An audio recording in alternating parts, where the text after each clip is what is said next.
has been charging like a bull to make this happen today. All right, Gordon. You're Keith. What's your strategy? Oh, a pull from Tex. To be honest, if I'm Keith, I look to enter into his legs. It's very hard to positionally control someone that much bigger than you. I mean, Tex competed at 217, cut to 217 for ADCC, and Keith competed at 145. So, I mean, it's a big difference. But I'm pretty sure Keith's last match that he's had up until now was the absolute in ADCC, which is against Buchecha, who was like around 260, 265. So Tex is actually much smaller than Buchecha was. And he's going to roll him through. If he rolls through, he's in a juji. So it's good on Keith by staying on his knees. Jesus. Just the power differential between the two. Keith looks to be very conservative from here. I'm looking to see Keith kind of loosen up a little bit and play the game that he normally plays. He's looks very timid right now from top position. So look for Keith to start to almost respecting Tex's power too much. Yeah. And the issue with just running away is there's no way to win a match. You have to stay in the pocket or look to create back exposure or guard passes or something. You can't just pull away the entire time. But, you know, Keith is a gamer. He competed against Buchecha. It was literally an 80-pound weight difference between the two at ADCC, and it's definitely not as big here. I mean, Tex is probably somewhere around 230, and Keith is probably 160. So it's up there, but it's not quite as big. I mean, it's a difficult task any way you cut it. So, but yes, obviously, the hard part about this is creating the strategy of, you do want to be pushing forward and creating those submissions, but do you think that Keith is trying to mix it up between a little bit of a strategic retreat and then maybe hopefully coming back into it a little bit more? Yeah, of course. That's the thing, though, with EBI is you have to be attacking submissions the whole time. 10 minutes is not a long time to get a submission on a good guy. So, I mean, what happens? You go to overtime, and then you have a huge guy. Uh-oh. Keith now coming in for a heel hook of his own. Tex is a little concerned not. That was deep. That was deep.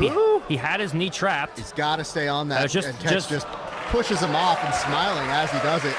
Now that might be the Keith that you were hoping to see a little bit ago. Now he's built some confidence. That was honestly just a lack of mechanics on Keith's part. He was in a dead to rights inverted. He should have finished Tex, but that was just a lack of mechanics on Keith's part. So let's see if he starts to build confidence now and starts to going for more attacks on Tex. It's interesting. You really do hope that does give him just a little bit more of that confidence to see where he goes, though. Of course, he was feeling him out for the first minute or so, and now he looks now he's really engaging and looking to go into his attack. So people will like it if Keith wins. He's everyone loves underdogs. Everyone likes to see the small guy go in and beat the bigger guy. Absolutely.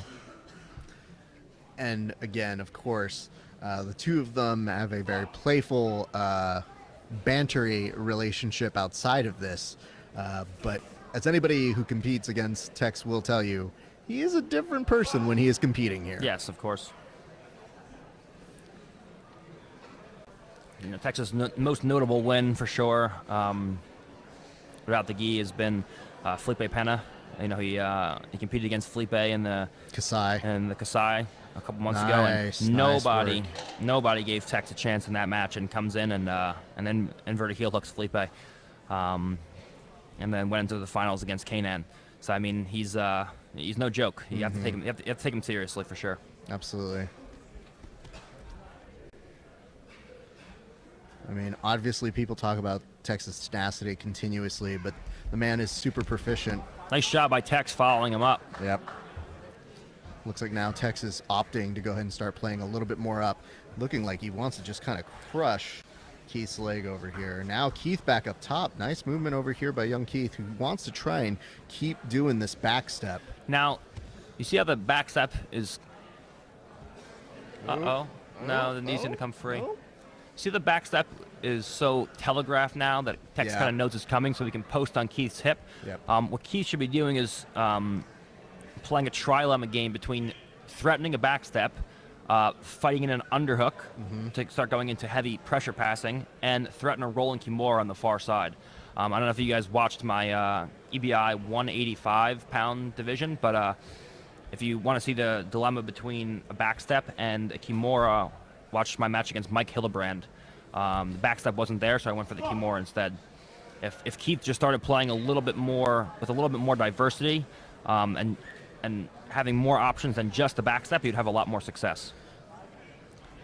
Perhaps the thing that is interesting of note is that even though Tex is seeing the telegraph of it, it is interesting to see it's still how happening, which is strange. It's still happening, yeah. Like he's still stepping over the knee. And even if it's not finishing, it's still opening It's concerning, up. yeah. It's definitely concerning. So, I mean, there's no real advantage to letting someone enter into cross Hachigurami on you. Yeah. I mean, he seems to be getting frustrated, but I don't really know what he's. I mean, Keith is definitely running back out of his guard when he goes to threaten him, but you see, there's no real advantage of letting this happen. Keith gonna try as they re-roll back into it. Keith knows he's probably just got to break Tex in order to get some kind of now, movement from this madman. if he inverts underneath him, now the heel's exposed again, and not quite. that was just another lack of mechanics and control elements from Keith. But I mean, this is very worrying to see him get this close. He's been one step away from a breakthrough every time. Well, now we're at that point where maybe about the halfway point of this round, and I do not want Tex on my back. Yeah. To put it mildly. So I do wonder. Oh, steps back again. Now Tex just very easily pushes him off. Now Tex almost seeming like he can try and collect the back of the leg. Keith getting out and then pushing right back into the action. We'd like to thank the good folks at BJJFanatics who see these two individuals and just go, why not? Well, let's see what happens.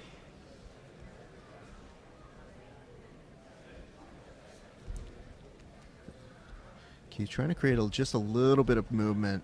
One of the greatest things that I think Keith maybe doesn't get enough credit for is so many things that have kept him in so many different matches. Is a great set of movement.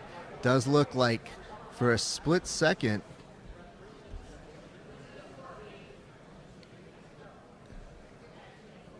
he was maybe in some mild trouble here. Falls back again for a leg attack. Tex again looking more and more visibly frustrated as we go. Tex just looking to see what he can grab in transition from Keith's movement here. Elects to maybe stand up, then sits right back into guard.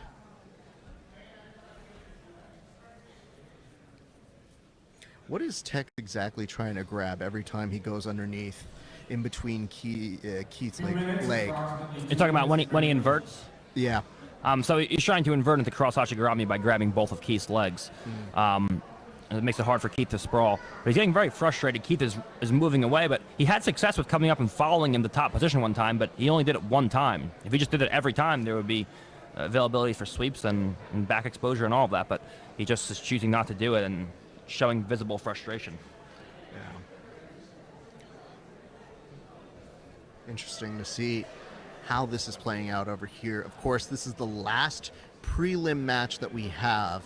There will be some individuals who got some buys that you will see competing in the next series, just to kind of keep you updated as to what's happening. Keith, every time he sees one of his legs that just gets traced out into danger, just kind of inverts out of it.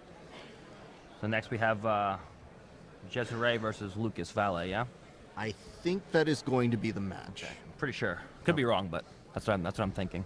Yeah. We do seem to go left to right on the bracket, but that would be the first option up on the top left. I do believe that we're going to take a short 5-minute break after this, so you don't want to go anywhere just yet because I think we might be seeing an overtime here.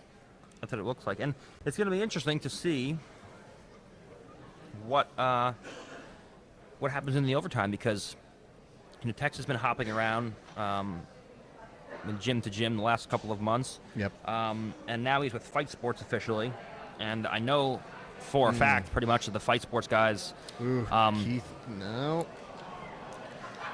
besides Wagner, don't really ever compete in EBI rules. You saw Baby Monster compete and get submitted first round. Cyborg's never competed in EBI, so I don't know if they even practice EBI overtime rules. I don't know. I've never seen anyone really do them besides Wagner. I mean, I got to the finals with Wagner. His back control's not bad. His escapes are okay. So, I mean, I know Wagner does the EBI overtime rules, but hard way here. But Tex, I'm not sure how he plays there. I think Tex is just trying to Thanos the hell out of that one. Yeah, but he's not going to be able to get through to submission. There's only less than a minute left, I'm pretty sure. Yeah. But yes. Keith, on the other hand, trains at 10th Planet, and those guys pretty much do exclusively EBI rules. So it's going to be interesting to see how each one of them fare. Well, if you've seen any Keith Krikorian match, you probably reverse the fact that, yeah, he's pretty well at all of these EBI overtimes. He's had a number of them. He does a lot of EBI tournaments.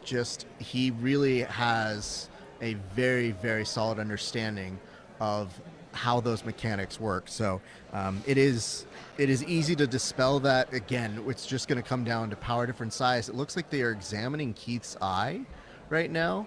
And Keith, I don't know if you guys could hear this, but in a very Nate Diaz voice was like, "I'm fine. You guys just let me get out through this. That's fine. I'm going to do that." But now, what's interesting is that the position in which power matters least is back control. Yep. Because explosive power comes from the ability to push off of your opponent, but when they're behind you, you can't push off them. So the size discrepancy is going to be probably an advantage for Keith. I mean, it's not going to make that much of a difference. I mean, the only really issue I see is Keith locking a body triangle around Tex's midsection. Yeah. If he can do that, then I mean the size isn't going to mean too much. It's not going to be it's going to be negligible. Yeah. Nowhere compared to what it was and it's in interesting an open match here as well, because now Tex really can't fight back from this position. So that does neutralize a lot of what maybe Keith was a little timid about when the match was going on. Of course, yeah. All right, we go to our first of the overtimes between Keith and Tex. Okay, so Tex is immediately out. He's out. He's out. Yeah. Okay, so that's not a good sign. No. That's not a good sign for Keith. If you're Keith Krikorian right now, you gotta figure out how to make some adjustments. Yep. Tex is mostly not going to waste any time, going straight into the arm.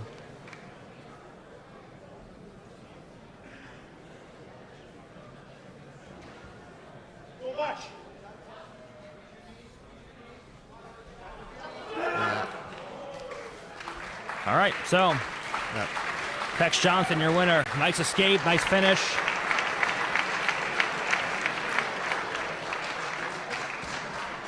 Tex Johnson advances. Obviously disappointing for Keith. However, it still was a fairly interesting match just to watch the two of them.